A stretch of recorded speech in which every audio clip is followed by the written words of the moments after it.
This just in from the National Real Estate Cafe with Don Gentling and Gino Frontier, where you get your daily dose of real estate market updates. Hey, that was pretty good, Don. Thank you very much. So the best way to get these updates every single day is to text NREC to 58885. NREC to 58885 to get this great information. And today we've got another piece of great information for you. And I love this, Don. This is a great slide. Slam, bam, pow. Thank you, ma'am.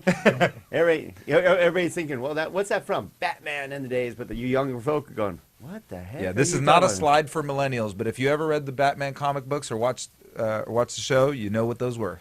Basically, what these are is people's opinions. What is the opinion about the housing market potential bubble? We've been telling you over and over and over, because we know what causes a housing bubble, that we're not heading into one. But the media likes to spin things. So what really causes a housing bubble, Gino? Well, so, it's funny, right? At the end of the day, the bottom line is greed. That's what causes a housing bubble. It starts with, I'd like to buy a house, and you get the first-time home buyer that really wants the house for the right reason. And then they say, oh, values are going up, so then you have investors that make responsible investments and sell the homes for a profit, and everything's nice and responsible.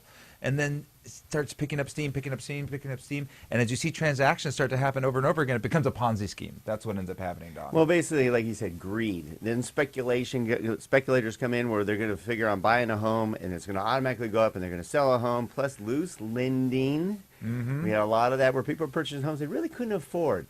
But then that made them buy the next home because they can actually buy the home without actually affording it, and so forth and so on. And like Gino said, because of Ponzi scheme and it's a bubble burst. Right now, we're going to show you some info that why they're saying there might be a bubble burst. This is the 1 month price change. But remember, we're in some of the hottest months of the entire year. So the media is jumping on the fact that nationally we're at 1.7% increase in prices in 1 month. Yeah, that would be astronomical, right? To have an 18 to 19% nationwide appreciation level, that doesn't happen. That would create a bubble if we had that, yes. Don.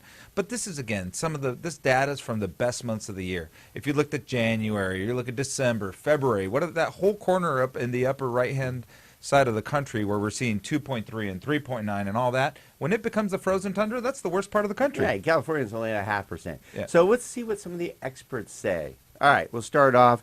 Wall Street Journal, Nick Timiraos, I guess. Predictions of national home price bubble unfounded for now, according to the data.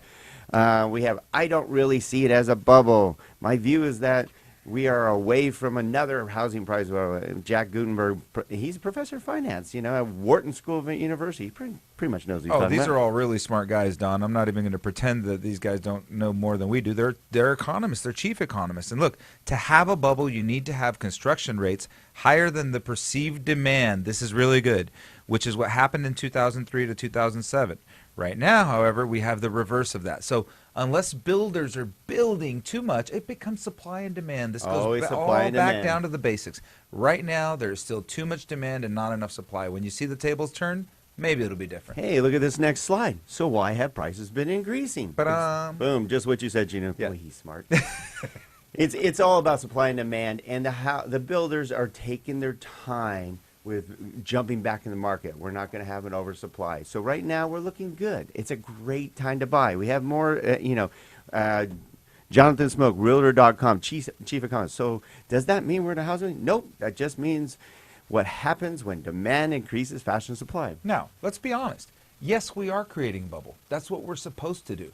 We're supposed to create a bubble, and it's supposed to burst. Now, the only problem is last time the way it burst was just devastating. But the housing always has a 7 to 10 year cycle. Right. And so we're just expecting that we're going to have another longer cycle because it was so deep, it was so depressed. It took a longer cycle this time to recover. So are we in a bubble now? No. But do we need to keep our eyes open? Absolutely. We always, and that's why you need to tune in daily, because you see, we agree that there's no housing bubble now, but if you tune in daily to the National Real Estate Cafe by texting NREC to 58885, find out more on NREcafe.com to make sure you don't get caught in a bubble. We'll see you later.